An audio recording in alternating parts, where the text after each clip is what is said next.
14 साल का था जब मालकिन मुझे अपने घर ले गई। रोज़ मुझे 150 रुपये देती और मुझसे अपने पिछवाड़े की मालिश करवाती। मैं जी मालकिन कहकर 150 में राज़ी हो जाता और मुंह नीचे करके मालिश करता। लेकिन एक रात मालकिन कहने लगी, कामी पुत्र, आज कमरे की लाइट बुझा दे। मैंने खामोशी से लाइट बुझा दी। मेरे होश उड़ गए। मालकिन मेरे हाथ बुरी तरह से कँपा रहे थे। लड़कपन की जिस उम्र से मैं गुज़र रहा था, ये दौर एक लड़के के लिए बहुत अहम दौर होता है, क्योंकि अपने मुखालिफ जिन्स की तरफ तवज्जो बढ़ने लगती है। ऐसे में किसी की कमर की मालिश करना मेरे लिए किसी आजमाइश से कम नहीं था। जब मालकिन ने मुझे अपनी कमर की मालिश का कहा तो मैं कुछ देर तो उन्हें हैरत से तकता रहा। मैं ये कैसे कर सकता था?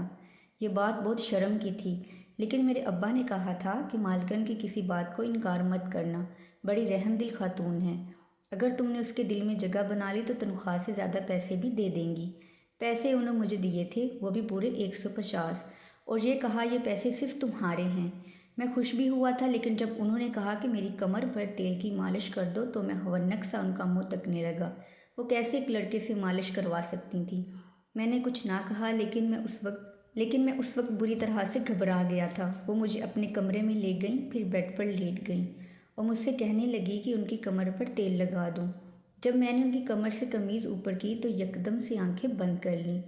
जो तेल उन्होंने मुझे दिया, मैंने वो बंद आंखों से हाथ पर ज़रा सा अंडेला और उनकी कमर पर लगाने लगा। मेरी कोशिश यही थी कि सारा फोकस सिर्फ अपने काम पर करूं।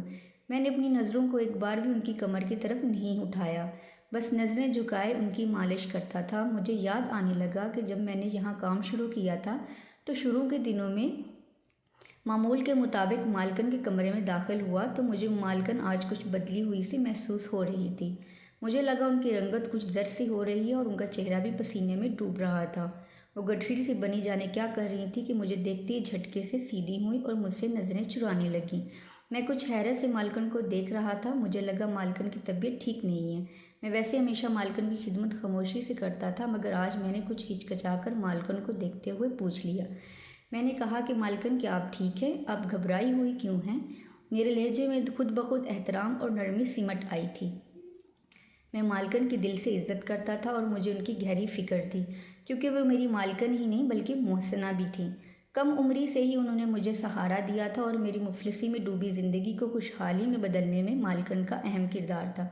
मुझे परवाह नहीं थी, बदले में उन्होंने मुझसे चाहे जैसा भी काम लिया था, मगर उनके दिए पैसों से मेरी ज़िंदगी बदल गई थी। मेरे घर के हालात बदल गए थे। मेरे सवाल पर मालकिन ने नफ़ी में सर हिलाते हुए मुझे तसल्ली दी कि वो बिल्कुल ठीक हैं, मगर उनके अल्फाज के बरक्स मालकिन का चेहरा साफ जाहिर कर रहा था कि वो कुछ छुपा रही हैं और उनको उस वक्त कोई परेशानी हो रही थी। कई माह तक उन्होंने मुझसे अपने घर के मुख्तलिफ काम ही करवाए थे। आज पहली बार जब मालिश के लिए कहा तो मैं बुरी तरह से घबरा गया था कि तो वो पूरे घर में रहती हुई अकेली थी, ना शौहर था और ना ही कोई औलाद। उनसे ये बात सुनकर पहले तो मैं खामोश हो गया, लेकिन आज मैंने मालिश कर दी थी, लेकिन पूरा वक्त मेरे हाथ बुरी तरह से कँपकँपाते रहे। मुझे लगा मालकिन बस एक ही दिन ऐसा करवाएंगी, लेकिन अब तो वो रोज़ ही मुझसे मालिश करवाने लगी थी। मुझे मालकिन के किसी काम से इतनी झिझक महसूस नहीं होती थी, क्योंकि वो आम नौइयत के होते थे। लेकिन कमर पर तेल, मैं अकेले कमरे में जब उन्हें तेल मालिश करता मुझे बेचैनी सी होती रहती। एक अजीब बात यह भी कि जब मैं मालिक की मालिश करती थी, जब से मैंने मालकिन की मालिश शुरू की थी, मालकिन बड़ी मेहरबान नज़रों से मुझे देखने लगी थी। मुझे पहले 150 देती थी, लेकिन अब तो 300-400 दे देती थी। ना जाने मुझे उनकी ये मेहरबानी खटकने लगी थी। आज भी मैं रोज़ाना की तरह मालकिन की मालिश करने के लिए उनके मखसूस रोगन की शीशी उठा लाया। मैं 14 बरस की उम्र से मालकिन के पिछवाड़े की मालिश कर रहा था। शुरू शुरू में मुझे ये काम बहुत शर्मिंदा करता था और मैं उलझन भी महसूस करता था। मुझे मालकिन पर गुस्सा भी आता था कि ना जाने वो किस तस्कीन के लिए मुझसे ये काम लेती हैं, मगर मेरी मजबूरी थी, क्योंकि मुझे पैसा चाहिए था और मालकिन मुझे रोज़ाना इस काम के बदले 150 रुपये देती थी। इसलिए मैं खामोशी से मालकिन का ये काम करता रहा। ये तो बहुत बाद में मुझ पर इंकशाफ हुआ कि मालकिन मुझसे ये काम क्यों लेती थी। मैं मालिश के रोगन उठाकर मालकिन के बिस्तर पर बैठा तो अचानक मालकिन मुझसे बोली कि कामी पुत्र, आज लाइट बुझा दे। मैं चौंक कर मालकिन को देखने लगा। मुझे गड़बड़ का एहसास हो रहा था, मगर मालकिन कुछ बताने को तैयार नहीं थी। बहरहाल मैंने लाइट बुझा दी और अंधेरे में अंदाजे से चलता हुआ मालकिन के बिस्तर पर पहुंच गया था। अचानक अंधेरे में मुझे महसूस हुआ कि मालकिन बिस्तर पर लेट गई हैं। अभी मैं मालकिन की तरफ हाथ बढ़ाता कि मालकिन ने रोक दिया। और मेरे हाथ पकड़कर मुझे जो बात कही, मेरे होश उड़ गए। मेरा दिल बुरी तरह धक धक करने लगा था और मैं साके से अपनी जगह पर बैठा था। मेरे लिए हरकत करना मुश्किल हो रहा था। मैं मालकिन की बात सुनकर अंदर तक हिल गया था। मैं तुर्की के एक गांव में रहता था। मेरा घराना बहुत गरीब था और मैं बमुश्किल 14 साल का था, इसलिए मेरे लिए काम ढूंढना या कमाना मुश्किल था। मैं हसरत से अपने माँ बाप को मुश्किल ज़िंदगी गुजारता देख रहा था। वो तंगदस्ती का शिकार थे और मैं उनकी मदद नहीं कर पा रहा था। मैं हसासी फितरत का मालिक था। मेरा बस नहीं चल रहा था कि किसी तरह पैसा जमा करके उनके आगे दुनिया की हर नेमत ढेर कर दूं। मैं कामयाब इंसान बनकर अपने माँ बाप की मदद करना चाहता था और उन्हें अच्छी ज़िंदगी देना चाहता था। इसलिए तालीम हासिल करना मेरा ख्वाब था, क्योंकि मैं जानता था मैं तालीम हासिल करके ही कामयाब हो सकता हूँ। मगर मेरे पास तालीम हासिल करने के लिए भी अखराजात की कमी थी। हमारे घर में खाना पीना ही मुश्किल था, लेकिन मैं जानता था कि अगर मैं अपना ये शौक़ ज़ाहिर कर लेता तो यकीनन मेरे माँ बाप अपनी ज़िंदगी को मज़ीद मुश्किल में डालकर भी मुझे पढ़ाते और मैं इतना खुदगर्ज नहीं हो पा रहा था। मैंने अपना शौक़ अपने अंदर दबा दिया था और ये बात मुझे और भी ज़्यादा उदास करती थी। ये इन्हीं दिनों की बात थी जब मेरी ज़िंदगी में मालकिन आई थी। मालकिन बड़ी उम्र की थी और अकेली रहती थी। उनके शौहर ने उनको तलाक दे दी थी और उनकी कोई औलाद भी नहीं थी। मालकिन के पास बहुत पैसा था, मगर वो तन्हा रहती थी। उनकी बहुत सी ज़मीनें हमारे गाँव में भी थीं। मालकिन को अपनी ज़मीनों पर कोई ज़रूरी काम पड़ गया था। उनका हमारे गाँव में आना हुआ था तो उन्होंने मुझे फारिग घूमते हुए देखा और मुझसे पूछा कि मैं स्कूल क्यों नहीं जा रहा और पढ़ता क्यों नहीं हूँ। मैंने उदासी से उन्हें अपने हालात बताए और कहा कि मैं अपने हालात की वजह से नहीं पढ़ सकता। अगर मैं तालीम हासिल करूँगा तो घर में खाना पीना ख़त्म हो जाएगा। मेरी बात पर मालकिन किसी सोच में डूब गई थी। फिर मेरे घर आकर मेरे माँ बाप से बात की और कहा कि उन्हें घर के छोटे मोटे कामों के लिए मेरी उम्र के लड़के की ही ज़रूरत है।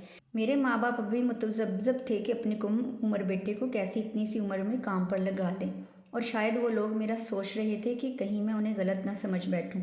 मगर मैंने आगे बढ़कर इस काम के लिए हामी भर ली और मालकिन से कहा कि मैं उनका हर काम करने के लिए तैयार हूँ। मालकिन मेरी बात से खुश हो गई थी। मुझे तब बिल्कुल अंदाज़ा नहीं था कि मुझे क्या क्या काम करना पड़ेंगे। मुझे यही लगा था कि मालकिन अपने कहे के मुताबिक छोटे मोटे घर के काम करवाएगी और मैं तो हर किस्म का काम करने को तैयार था। मेरे खुशी खुशी राज़ी हो जाने पर मेरे माँ बाप भी खामोश हो गए थे। मालकिन ने मेरे माँ बाप को अच्छी खासी रकम पकड़ा दी थी और यकीन दिलाया था कि हर माह वक्त पर वो मखसूस रकम भेज दिया करेंगी ताकि हमारे घर के हालात भी बेहतर हो जाएं। मैं और मेरे माँ बाप खुश हो गए थे। मेरा ख्वाब पूरा हो रहा था, क्योंकि मैं हमेशा से ही अपने माँ बाप के हालात बदलने की वजह बना था। मैंने अपना थोड़ा सामान बांध लिया और मालकिन मुझे लेकर शहर की तरफ रवाना हुई। मालकिन का शहर में निहायत बड़ा घर था। मैंने अपनी ज़िंदगी में पहली बार ऐसा खूबसूरत घर देखा था। मालकिन ने मुझे एक अलग कमरा रहने के लिए दिया। वो कमरा बहुत छोटा था मगर बहुत अच्छे से सेट किया हुआ था। उस कमरे में महंगा फर्नीचर रखा हुआ था और ऐसा लग रहा था जैसे वो कमरा मेरे हिसाब से ही तैयार किया गया था। मालकिन ने मुझे छोटे मोटे काम समझाए, जिनमें उनकी गाड़ी पर रोज़ाना कपड़ा मार देना, रात के वक्त उन्हें दूध के साथ पानी देना और 3 वक्त खाने के बर्तन धोना वगैरह शामिल थे। मुझ जैसे हालात के सताए हुए फारिग लड़की के लिए ये काम बहुत आसान थे। मालकिन के घर खाना बाहर से बना बनाया आता था और मालकिन मुझे भी अपने साथ खाना खिलाती थी और पहले रोज़ मुझे अच्छे अच्छे कपड़े जूते भी खरीद कर दिए थे। मालकिन की मेहरबानी यहीं पर ही ख़त्म नहीं हुई थी, बल्कि उन्होंने मुझे बताया था कि वो जल्द मेरा किसी अच्छे स्कूल में दाखिला भी करवा देंगी ताकि मैं अपनी तालीम हासिल कर सकूं। मैं बहुत खुश हो गया था। मुझे लग रहा था जैसे मैं यहाँ काम करने के लिए नहीं आया, बल्कि मुझे मालकिन ने गोद ले लिया है। मगर जो ही रात हुई, मालकिन ने मुझे अपने कमरे में बुला लिया और मुझे एक रोगन की शीशी पकड़ाकर कहा कि मेरी मालिश कर दो। मैंने सर हिला दिया और जल्दी से रोगन की शीशी थामकर मालकिन के पैरों के पास बैठ गया।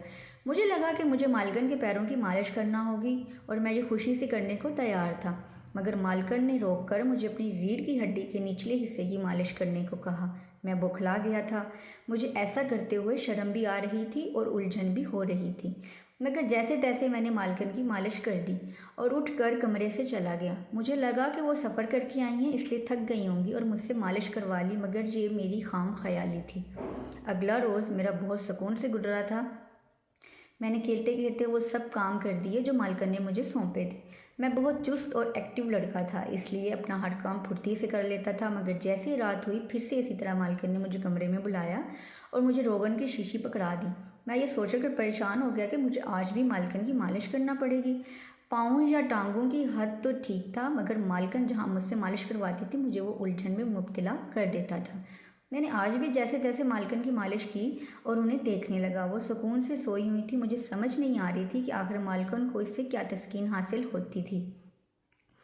मालकन की ये हरकत मुझे उनसे बेजार कर रही थी। 2-3 दिन गुजरे कि मालकन ने मेरा किसी अच्छे स्कूल में दाखिला भी करवा दिया। मैं अब मालकन का मशहूर हो रहा था, मगर मालकन की मालिश करना मुझे बुरा लगता था। मालकन ने यह मामूल बना लिया था। वो रोज़ाना मुझे मालिश करने का कहती थी। मैं उनके एहसानों तले दबा हुआ था, इसलिए मुँह बनाए बिना जी मालकन कहकर उनकी मालिश करने लगता था। मालकन ने शायद महसूस कर लिया था कि मैं उनकी मालिश बददिली से करता हूँ। मालकन ने शायद महसूस कर लिया था कि मैं उनकी मालिश बददिली से करता हूँ, तभी उन्होंने मुझे मेरी तनख्वाह के अलावा भी रोज़ाना मालिश के बदले 150 देना शुरू कर दिया था। मालकन की यह हरकत कारगर साबित हुई और मैं पैसों की खातिर खुशी खुशी ये काम भी करने लगा था। ऐसे मुझे मालकन के पास काफ़ी वक्त गुजर गया और अब मैं वहाँ के मामूलात का आदी हो गया था। मालकन की ये आदत अच्छी थी कि जैसे ही महीना पूरा होता वह बिन के ही पैसे मेरे घर भिजवा देती थी, जिससे मेरे माँ बाप की ज़िंदगी सुकून में आ गई थी। मैं पढ़ाई भी बहुत मेहनत से कर रहा था ताकि सारी ज़िंदगी मुझे मालकन की तरह औरतों के घर रहकर उनके काम ना करना पड़े। एक रोज़ मामूल के मुताबिक मैं मालकिन की मालिश के लिए उनके कमरे में गया तो मालकिन गौर से मुझे देखने लगी। उन्हें मालिश करते हुए हमेशा मेरे चेहरे पर बेजारी छाई रहती थी और मैं बददिली से उनको मालिश करता था और ये बात मालकिन भी महसूस करती थी। तभी इस रोज़ मालकिन मुझे गौर से देखती रही और फिर बोली कि मैं जानती हूँ तुम्हें मेरा ये काम करना बुरा लगता है, मगर मैं मजबूर हूँ, इसलिए तुम्हारी बददिली के बावजूद तुमसे ये काम करवाती हूँ। मालकिन का लहजा उदासी में डूबा हुआ था। मैं चूम कर मालकिन को देखने लगा था। मेरी नासमझी पर मालकिन ने मुझे अपनी मजबूरी बताई तो मैं साकित रह गया और शर्मिंदगी से मेरा बुरा हाल होने लगा। मालकिन ने बताया कि उन्हें रीढ़ की हड्डी का मसला लाहिक है, जिसकी वजह से वो रात को मालिश किए बिना सो नहीं सकती। इस काम के लिए मालिक ने नर्स लड़कियां भी रखने की कोशिश की थी, मगर सभी कोई ना कोई बहाना करके कभी जल्दी जल्दी मालिश कर देती और कभी मालिश किए बिना ही सरे शाम चली जाती थी। मजबूरन मालकिन ने मुझे काम पर रखा था और मुझ पर इतने एहसानात किए थे ताकि मैं उनको मालिश करते हुए मुँह न बनाऊँ।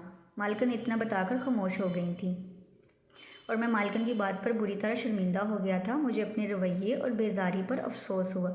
जिस औरत ने मुझ पर एहसान किया था, मैं उस एहसान का बदला भी नहीं उतार पाया था। उस रोज़ के बाद मैं पूरे दिल से मालकिन की मालिश करता था और कभी मुँह नहीं बनाता था। मालकिन मुझसे खुश रहने लगी थी। मैं अब जवान हो गया था और मालकिन बहुत बूढ़ी हो चुकी थी। एक रोज़ मैं मामूल के मुताबिक मालकिन की मालिश करने के लिए कमरे में गया तो मालकिन की हालत बहुत ख़राब लग रही थी। मेरे पूछने पर भी मालकिन बताने को तैयार नहीं हो रही थी। जब मैं मालिश करने लगा तो पहली बार मालकिन ने मुझे लाइट बुझा देने का कहा था। मैं हैरान हुआ, मगर मैंने उनके कहे पर अमल किया और उनके पास बैठ गया। उसी वक्त मालकिन ने मेरे हाथ थामकर मुझसे कहा कि आज मेरी तबीयत बहुत ख़राब हो रही है और मुझे सीने में तकलीफ़ हो रही है। मुझे लगता है मेरा वक्त करीब आन पहुँचा है। मालकिन की बात सुनकर मुझे खुद ठंडे पसीने आने लगे।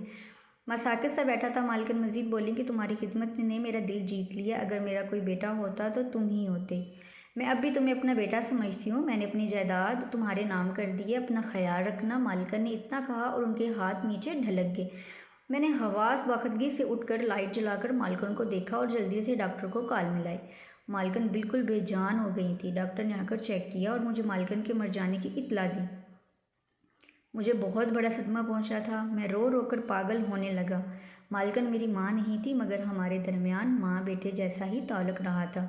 उनके वकील ने अगले ही रोज़ उनकी पूरी जायदाद मुझे सौंप दी थी। मैं अब अपने ख्वाबों की तरह अमीर हो चुका हूँ और मालकिन के घर में रहता हूँ। मेरे माँ बाप भी मेरे पास रहते हैं। मेरी ज़िंदगी पुरसुकून गुजर रही है।